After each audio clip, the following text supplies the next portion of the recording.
Hi everybody, it's the Christian Kid, and I can't sleep tonight. It's about 12:47 at night, or a.m., should I say, and I can't sleep, so I thought I would do some more videos for you. Um, so I'm gonna do Tuesday's reading from the book Because, and it looks like this.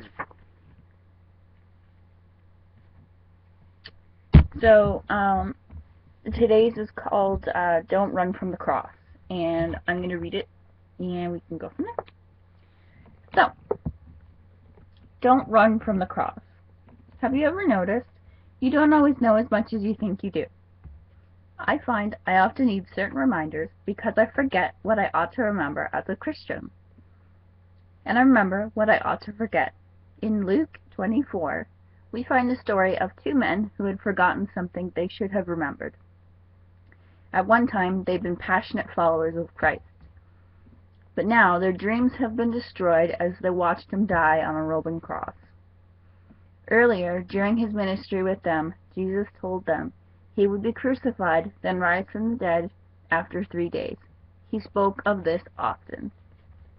In Luke 24, verses 13 to 14, it says, "Now behold, two of them were traveling that same day to a village called Emmaus."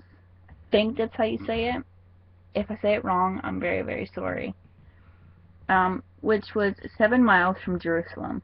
And they talked together of all these things which had happened.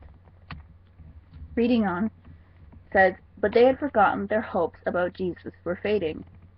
As they admitted to a traveler who joined them on the road from Jerusalem to Emmaus, the chief of priests and our rulers delivered him to be condemned to death and crucified him, but we were hoping that it was he who was going to redeem Israel."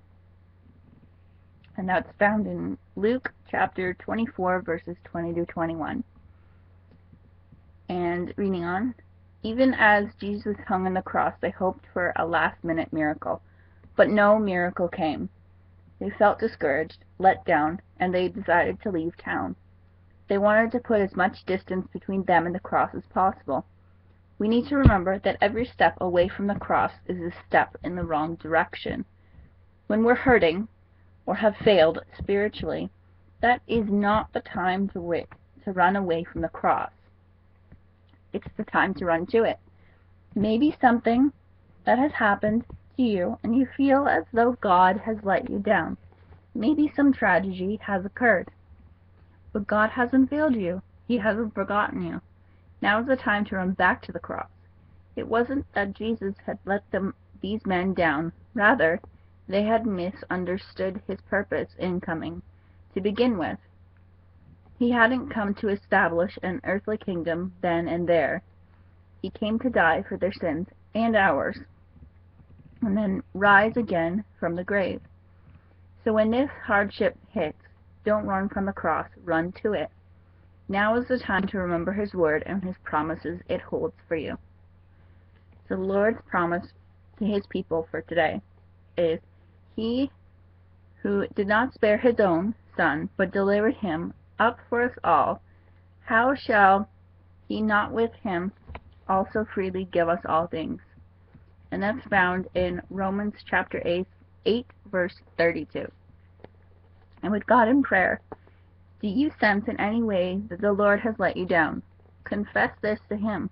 Like the disciples in Luke 24, you have misunderstood him. I'm sure we've all misunderstood God at one point or another. Sure, I have. I can't put a finger on an exact time, but I'm sure I've misunderstood him a lot, and I'm pretty sure that I've misunderstood him almost every day. God understands that, and I'm so thankful that we have a loving, forgiving God, a loving, forgiving Father, because if we didn't, man, where would we be?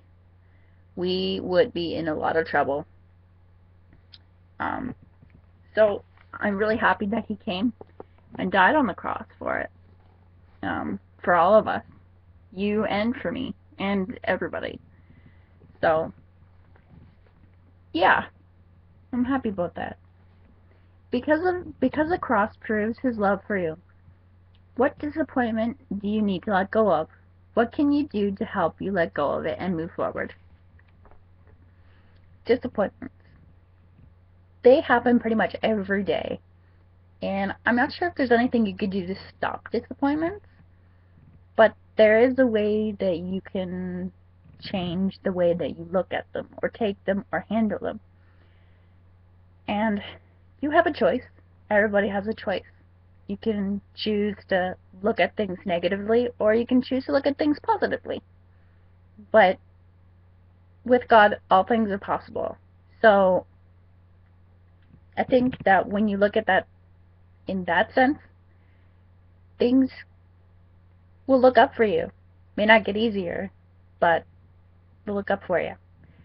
Anyways, I hope you enjoyed today's reading, and join me for tomorrow's Wednesday's reading, which is failure and success, something that everybody experiences every day, and there's no way of stopping it or making things better.